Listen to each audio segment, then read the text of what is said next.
Salam dan bahagia. Saya Muhammad Iksan Koko, guru SMP Negeri 1 Haumehara, Kabupaten Sabu Rejua. Video ini adalah aksi nyata modul 2.1 pembelajaran berdiferensiasi.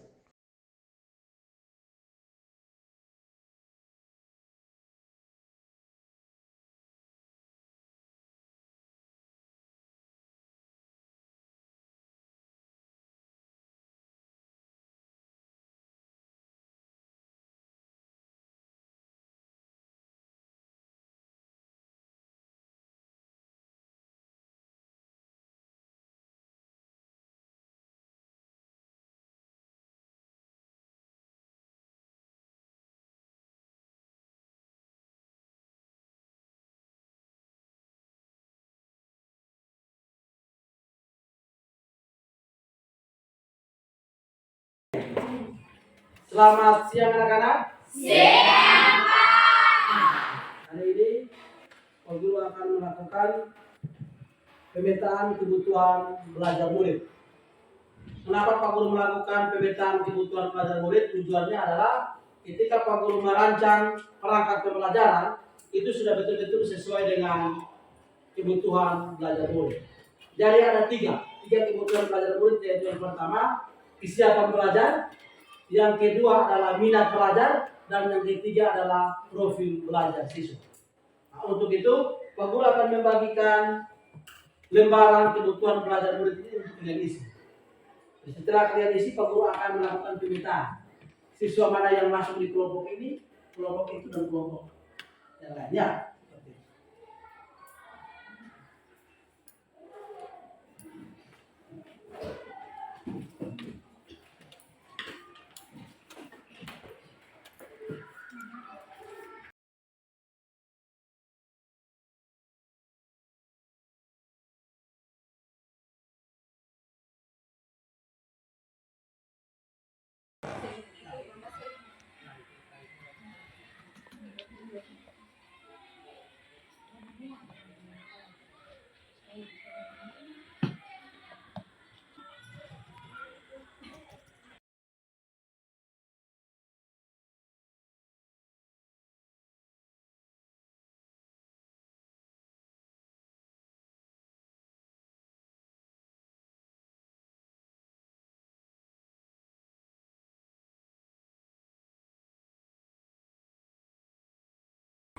Selamat pagi anak-anak. Baik, Pak. Apa kabar hari ini? Baik, Pak.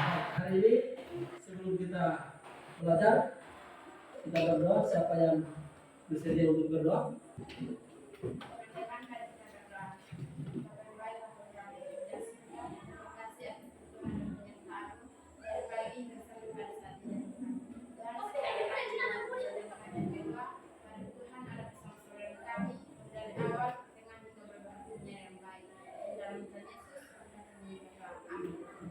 Terima kasih. Kita semuanya berdiri dulu. Profil pelajar Pancasila kita semua? Bisa, Pak. 2, 3. Belajar Pancasila, beriman dan bertakwa pada Tuhan Yang Esa dan berakhlak mulia, berkebinekaan moral, gotong royong mandiri, kreatif dan bernalar kritis.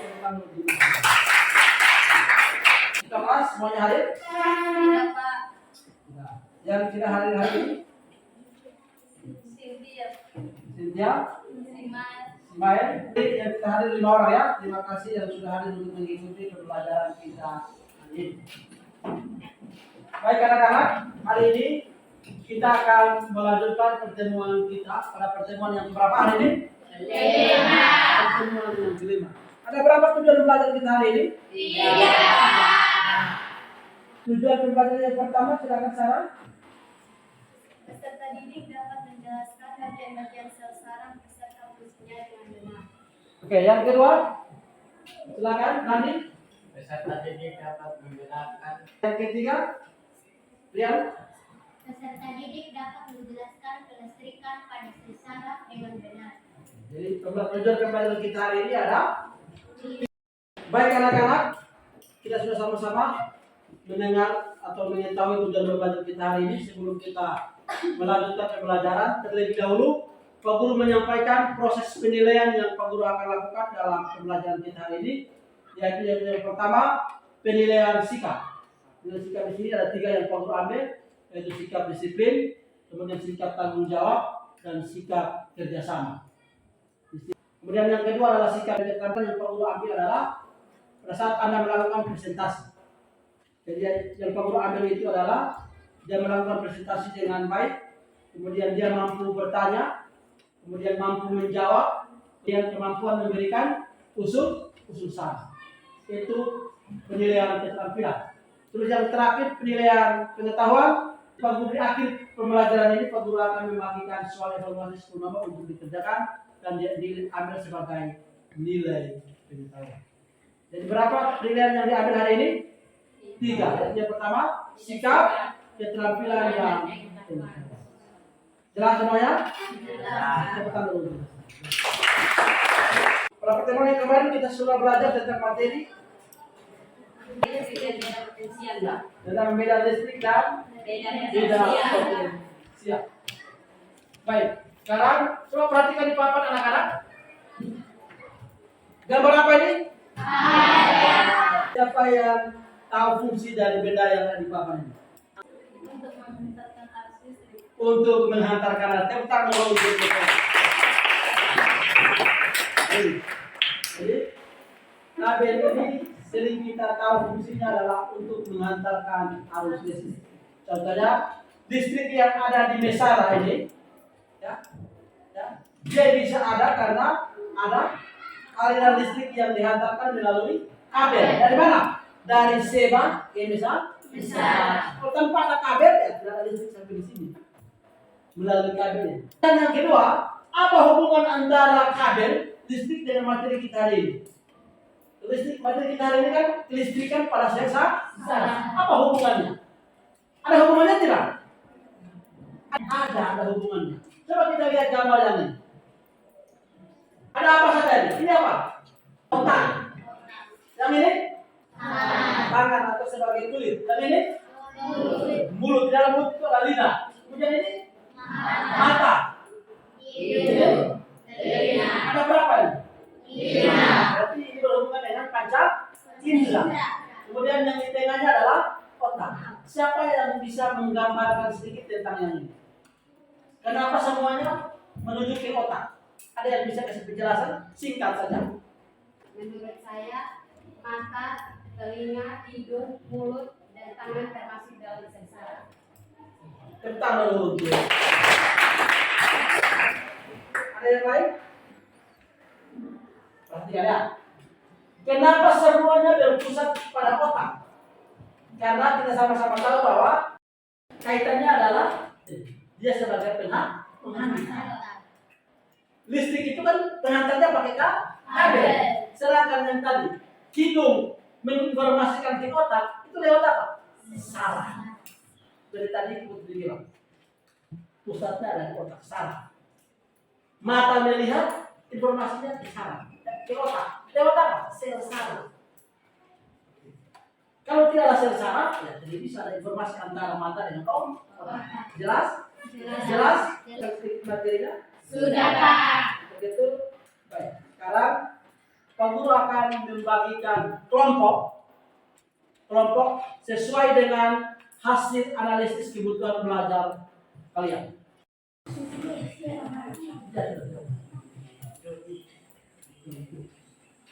Yang visual kalian ya. Ini kelompok visual.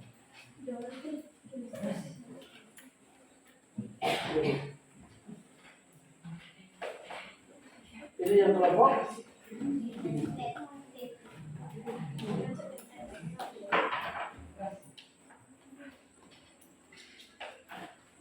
Jadi silakan tablet untuk yang tulis auditori 1, 2, 2, 3,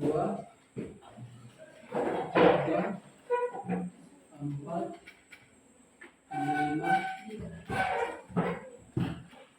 Biar kamu kasih 3, biar benar.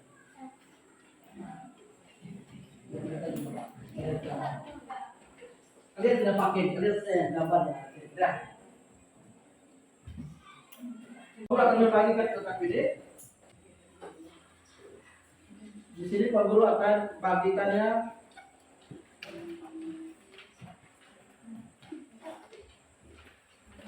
tiga ya. Banyak ini. Kemudian yang ini Pak Guru kasih mereka cuma satu saja. Kelompok kinestetika. Satu saja. Nanti sebentar Pak Guru akan kasih tahu apa yang kalian kerjakan. Sedangkan yang ini Pak Guru kasih 2 ya. Jadi semuanya jangan hanya satu orang.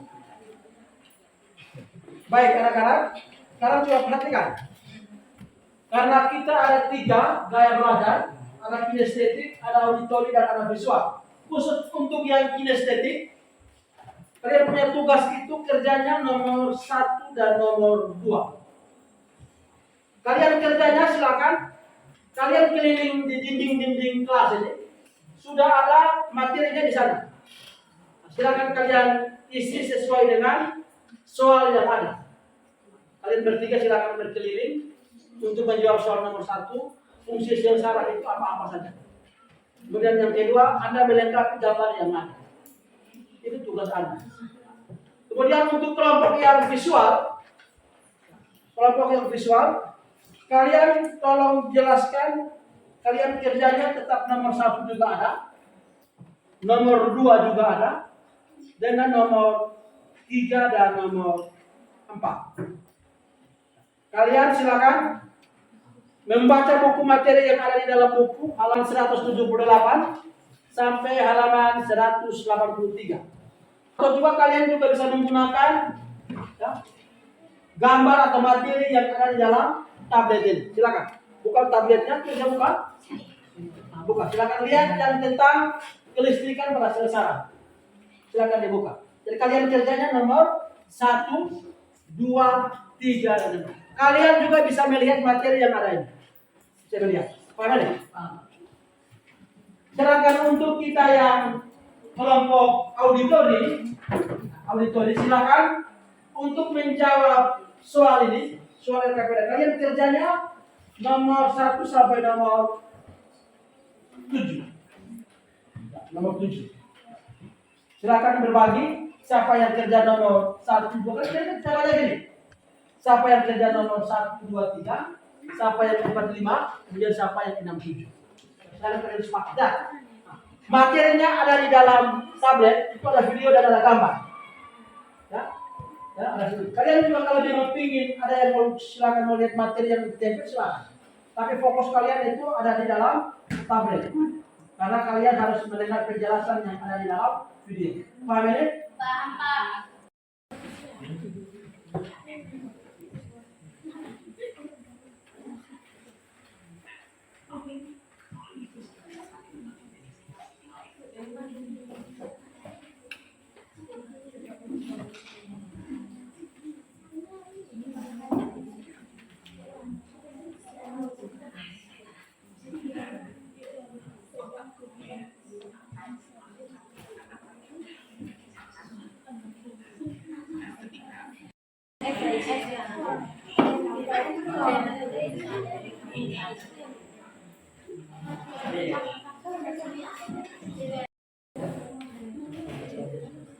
Oh, lihat ini baru begini. Silakan.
Baik anak-anak, apakah sudah selesai mengerjakan tugas? Kalau begitu, kesempatannya kita akan melakukan presentasi. Kami melakukan presentasi masing-masing kelompok. Kelompok kinestetik silakan menyampaikan hasil diskusinya. Kemudian kelompok yang lain memberikan tanggapan. Kemudian setelah itu kelompok visual juga begitu memberikan hasil diskusinya. Kelompok yang lain memberikan tanggapan. Dan terakhir adalah kelompok auditori menjelaskan hasil diskusinya, dan kelompok yang lain memberikan tanggapan. Bisa dipahami? Kita tes konsentrasi dulu ya. Kalau Pak Guru bilang pagi, 1. Kalau siang, 2. Kalau malam, kita konsentrasi sebelum kita. Pagi, siang, pagi,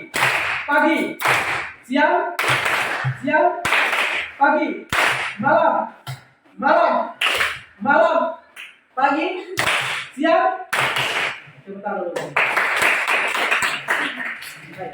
Kita beri kesempatan yang pertama adalah kelompok kinestetik. Terima kasih atas kesempatan yang telah diberikan kepada kami kinestetis. Kami akan menyampaikan hasil diskusi kami kepada pemateri selanjutnya. 1. Tuliskan fungsi sel saraf yang Anda ketahui.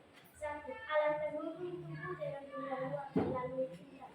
2. Alat pengatur atau mengendali tindakan respon terhadap keadaan sekitar. 3. Mengatur dan mengendalikan periksa organ. 2. Melengkapi gambar sel saraf dan juga rasakan jawaban yang ada dalam kotak. A. Inti sel atau nukleus. B. Badan sel. C. Dendrit. D. Mielin. E. Axon atau neurotik. F. Lobus. Dan Y. Demikian hasil presentasi kami. Tidak ada dari kelompok lain yang dilengkapi waktu kesempatan kami. Ada yang mau bertanya? Ada, silakan. Mengapa semua aktivitas organ tubuh kita harus izin otak? Karena otak merupakan pusat koordinasi. Pertanyaan dari kelompok visual, mengapa semua aktivitas organ tubuh kita harus seizin otak? Jawabannya bagaimana? Karena otak merupakan pusat koordinasi. Oke, bagus. Tepuk tangan dulu. Terima kasih, silakan dulu. Kesempatan berikut diberikan kepada kelompok visual. Terima kasih atas waktu dan kesempatan yang telah diberikan kepada kelompok kami, yaitu kelompok visual. Sekarang kami akan mempresentasikan hasil diskusi kami. Pak Menteri, saya persilakan. 1. Tuliskan fungsi sel saraf yang Anda ketahui. Sel saraf mengantarkan impuls karena terjadi perputaran ion di dalam dan di luar membran sel saraf. 2. Lengkapi gambar sel saraf berikut berdasarkan jawaban yang ada dalam kotak. A. Inti sel atau nukleus. B. Badan sel. C. Dendrit. D. Mielin. E. Axon. F. Nodus. Rafiel. Nomor 3. Lengkapi tabel sel saraf serta fungsinya masing-masing. Nama bagian sel saraf. Misal, inti sel nukleus. Fungsinya mengatur seluruh kegiatan sel saraf. 2. Dendrit. Fungsinya menerima impuls dari sel lain dan meneruskannya secara spesifik. 2. Badan sel meneruskan impuls dari ke akson. Nomor 3. Akson fungsinya meneruskan impuls dari badan sel saraf ke sel saraf yang lain atau ke sel otot atau ke sel gland dasar. Nomor 4. Sifat Nomor 4. mielin. Fungsinya cepat-cepat impuls saraf dengan membantu terjadinya loncatan waktu nodus rangkaian. Fungsinya cepat terjadinya saat menarik muatan listrik dan membran sel saraf. Empat, bagaimana urutan pergerakan impuls gerak sadar atau gerak cepat? Jawab, reseptor saraf sentral B, otak C, saraf motorik D, efektif. Jika ada teman-teman yang ingin bertanya atau menambahkan waktu dan kesempatan kami berikan. Silakan, ada kelompok yang mau bertanya? Ada Pak. Silakan. Tolong berikan contoh dalam kehidupan sehari-hari yang termasuk gerak refleks. Contoh gerak refleks. Coba ada. Ketika kita berjalan tanpa alas kaki, tiba-tiba kaki tertutup kulit dan dengan cepat kita mengangkat kaki kita. Jadi contoh gerak refleks itu menurut kelompok visual bahwa contoh dalam kehidupan sehari-hari tidak jalan tanpa pakai sendal atau tanpa alas kaki. Tiba-tiba kaki kita tertusuk duri. Pasti kita akan cepat-cepat mengangkat kaki. Itu bentuk gerak refleks. Tepuk tangan untuk kelompok visual.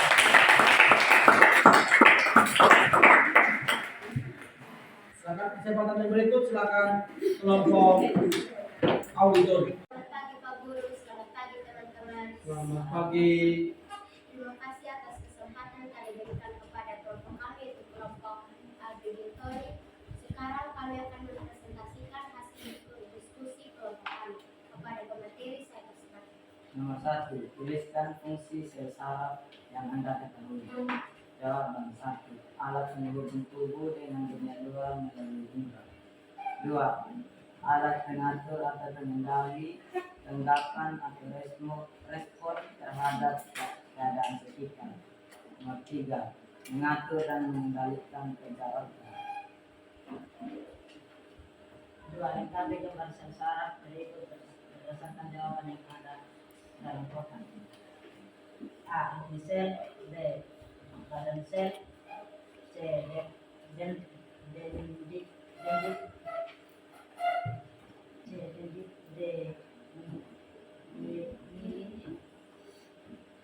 E.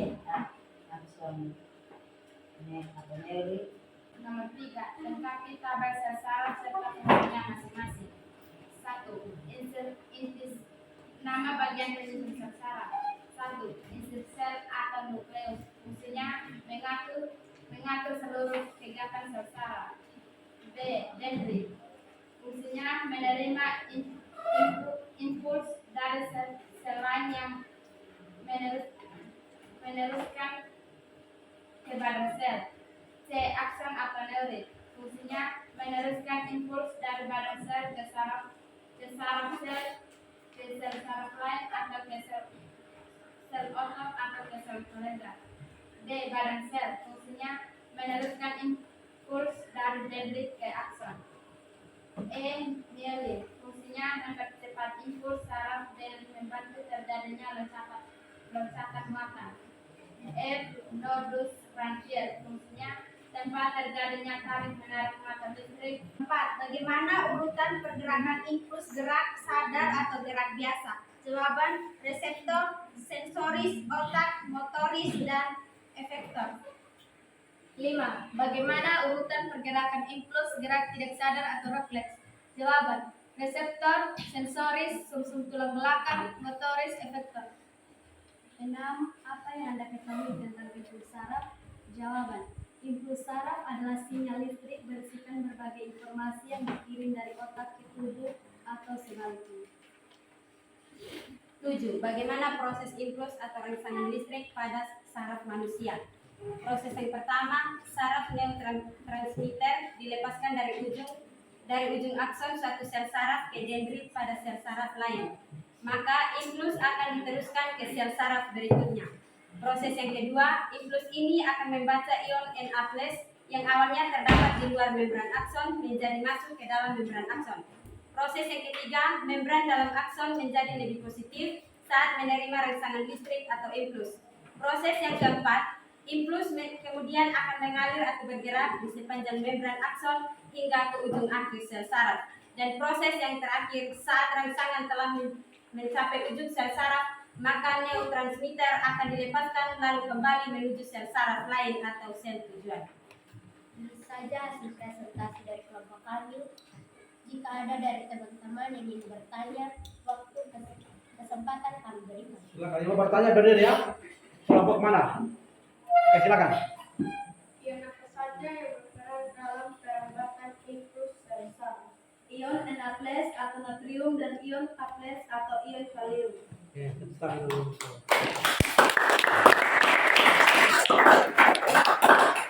Atas perhatian Pak Guru dan teman-teman, saya ucapkan terima kasih. Ada yang belum dipahami tentang materi kita hari ini? Sudah pas? Sudah paham. Kalau begitu, ada yang bisa mengambil kesimpulan belajar kita hari ini? Ada, silakan. Siapa? Angkat tangan yang bisa? Oke, mulai dari belakang. Silakan berdiri. Keras. Yang dapat saya simpulkan dari pembelajaran tentang kelistrikan pada sel saraf adalah influx listrik bisa mengalir pada sel saraf karena adanya potensial aksi ion positif dan ion negatif pada membran sel saraf. Tentang dulu itu.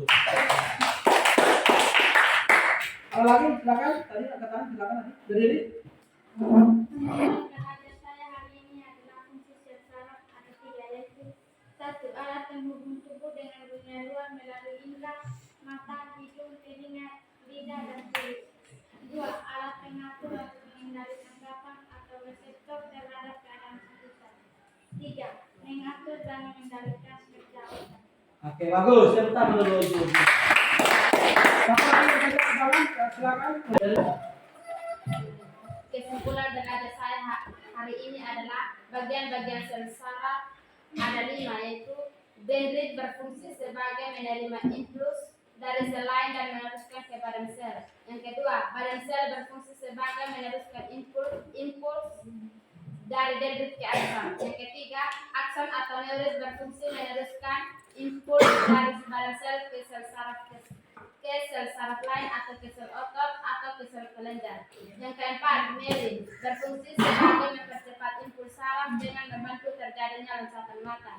Yang kelima, nodus transfer berfungsi sebagai tempat tarik menarik mata listrik di membrane sel saraf. Bagus. Yang pertama dulu. Ada lagi yang mau mengambil kesimpulan? Oke, silakan. Kesimpulan saya adalah ada 2 jenis gerak berdasarkan perambatan influx pada saraf, yaitu yang pertama, gerak sadar dengan urutan reseptor, saraf sensorik, otak, saraf motorik, dan efektor. Yang kedua, gerak tidak sadar dengan urutannya adalah reseptor, saraf sensorik, susunan tulang belakang, saraf motorik, dan efektor. Oke, tepuk tangan dulu untuk Putri. Silakan, siapa pada tangan? Silakan. Kesimpulan belajar ke mana? Yang dapat saya simpulkan dari pembelajaran hari ini adalah 3 jenis saraf berdasarkan fungsinya, yaitu pertama, saraf sensorik adalah saraf yang memiliki sinyal sensorik dari reseptor atau alat indera menuju sistem saraf pusat, yaitu otak dan sumsum tulang belakang. Kedua, saraf motorik adalah saraf yang mengirim impuls motorik dari saraf pusat menuju otot dan kelenjar.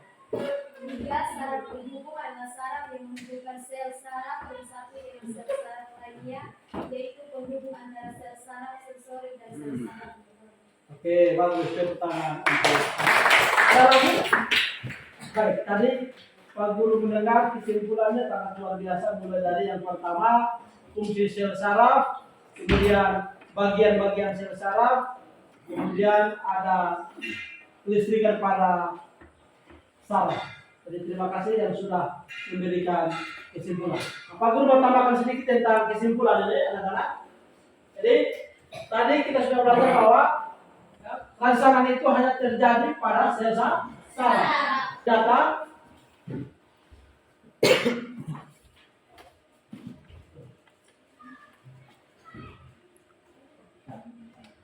Jadi kesimpulan yang tadi kalian sudah di Pak Guru punya bahwa impuls listrik bisa mengalir pada sel saraf karena adanya potensial aksi. Tadi sudah disampaikan oleh teman di belakang. Yang kedua, proses jalannya impuls itu tidak hanya terjadi di sel saraf. Ada 3 pertanyaan memantik dari refleksi. Pertanyaan yang pertama, apa yang menjadi hal paling menarik atau berkesan dari materi yang telah Anda pelajari hari ini? Yang kedua, bagaimana pengalaman belajar Anda kali ini dibandingkan dengan pengalaman belajar sebelumnya? Refleksi yang ketiga, apakah ada sesuatu yang Anda pelajari hari ini yang dapat Anda terapkan dalam kehidupan sehari-hari atau dalam situasi tersebut? Jadi silakan Anda memilih 3 pertanyaan ini, bisa memilih satu atau bisa menjawab 3-3, terserah. Ada yang bisa merefleksikan? Pak, silakan. Apa yang menjadi hal paling materi yang telah dipelajari? Yang menjadi hal paling menarik bagi saya adalah saya baru tahu ternyata dalam tubuh ada ion positif dan ion negatif yang dapat menjalankan impuls sel saraf. Tepuk tangan dulu untuk. Jadi, menurut Sandi bahwa hal yang menarik itu bahwa dia baru tahu hari ini. Ternyata di dalam dia pikir itu listrik itu ada positif dan negatif. Ternyata di dalam tubuh manusia juga ada ion positif dan ada ion negatif. Bagus. Ada lagi yang lain? Oh, silakan. Bagaimana pengalaman belajar Anda kali ini dibandingkan dengan pengalaman belajar sebelumnya? Oke. Pengalaman belajar saya hari ini dibandingkan dengan pengalaman belajar sebelumnya adalah saya merasa lebih aktif dalam mengerjakan tugas LKPD karena hari ini Pak Guru juga menempel materi di dinding-dinding kelas sehingga sangat membantu saya. Oke, luar biasa. Tepuk tangan. Jadi menurut dia bahwa dia merasa senang pengalaman belajarnya hari ini dibandingkan dengan yang sebelumnya, bahwa hari ini dia bisa mampu bekerja sama untuk mengerjakan LKPD. Kemudian selain itu, karena ada materi yang ditempel di setiap dinding-dinding kelas sehingga mempermudah dia untuk mengerjakan LKPD. Terima kasih. Ada lagi yang membuat refleksinya? Ada? Oh, silakan.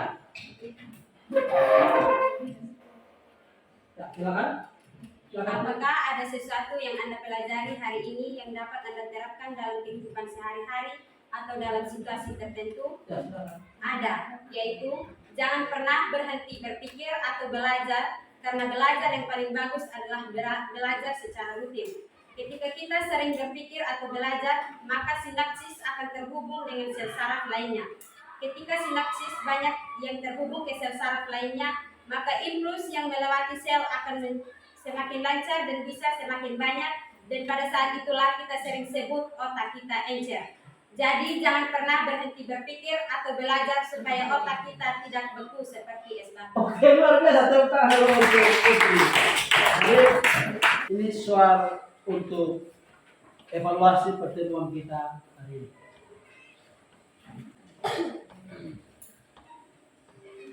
Dikerjakan sebagai hasil evaluasi pembelajaran kita hari ini. Sedikit saja.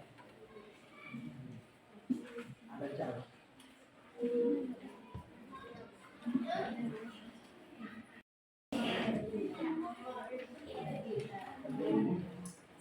Kita sudah ada di penghujung pertemuan kita hari ini. Informasi untuk pertemuan kita pada pertemuan selanjutnya, pertemuan berikut, kita akan melaksanakan ulangan harian yang ke-4. Untuk itu, tolong dipersiapkan diri secara baik sehingga pada saat ulangan kalian bisa menjawab dengan baik. Demikian untuk pembelajaran kita hari ini. Semoga bermanfaat untuk kita semua. Selamat siang semua.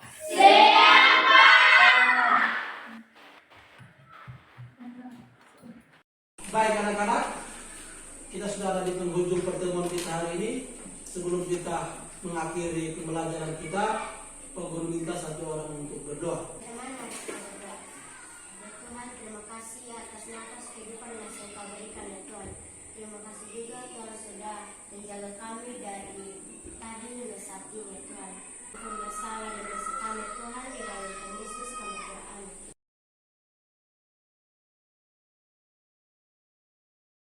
Perkenalkan, saya Edward Matadei, rekan sejawatnya Pak Muhammad Iksan Koko.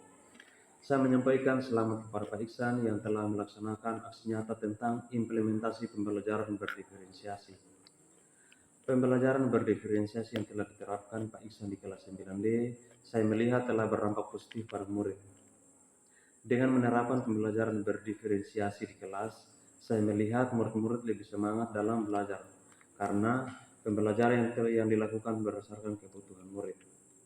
Saya berharap ke depannya Pak Iksan terus melakukan pembelajaran berdiferensiasi di setiap kelas, sehingga dapat menginspirasi saya dan teman-teman guru lainnya. Sukses terus untuk Pak Iksan dalam pendidikan guru penggerak. Terima kasih. Salam dan bahagia. Perkenalkan, nama saya Satrian Jamil Bangu dari kelas 9D SMP Negeri 1 Haumehara. Saya sangat senang belajar dengan cara berkelompok, terutama dikelompokkan dengan gaya belajarnya, sehingga saya lebih semangat dalam mengikuti pembelajaran. Terima kasih.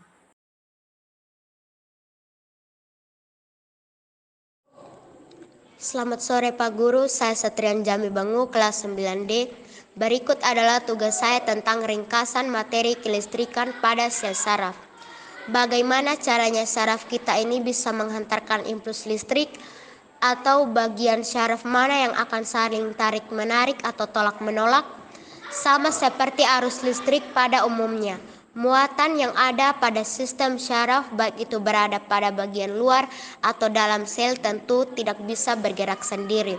Harus ada rangsangan yang berasal dari neurotransmitter. Bagian syaraf yang mempunyai peran paling penting dalam proses kelistrikan ini adalah sel saraf atau neuron. Sel neuron ini terbentuk karena adanya suatu stimulus atau rangsangan dan mempunyai fungsi menghantarkan impuls listrik. Salah satu dari peristiwa psikologi yang menggunakan gejala kelistrikan pada sel saraf dalam tubuh adalah proses menghantarkan impuls syaraf.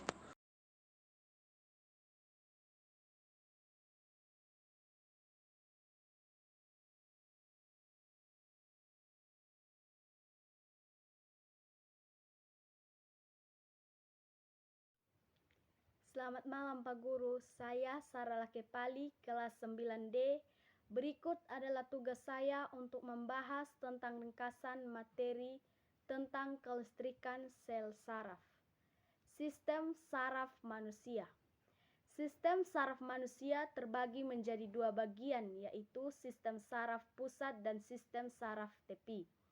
Sistem saraf pusat sebagai pusat koordinasi yang terdiri dari otak dan sumsum tulang belakang. Sistem saraf tepi berfungsi sebagai penghubung antara saraf pusat dengan organ-organ tubuh. Pada saraf tepi ini terdiri dari sistem saraf somatik atau sadar dan otonom tidak sadar. Terdapat dua gerakan yang dihasilkan saraf manusia, yaitu gerak sadar, gerakan yang dilakukan secara sadar, misalnya gerakan berjalan, berlari, mengambil benda yang jatuh. Skema gerak sadar, reseptor, saraf sensorik, otak, saraf motorik, efektor. Berikut gerak refleks atau gerakan spontan tanpa sadar yang dilakukan karena adanya impuls yang menimbulkan efek kejutan pada reseptor. Misalnya gerakan spontan. Demikian aksi nyata modul 2.1 pembelajaran berdiferensiasi. Semoga bermanfaat. Salam guru penggerak, tergerak, bergerak, menggerakkan. Terima kasih.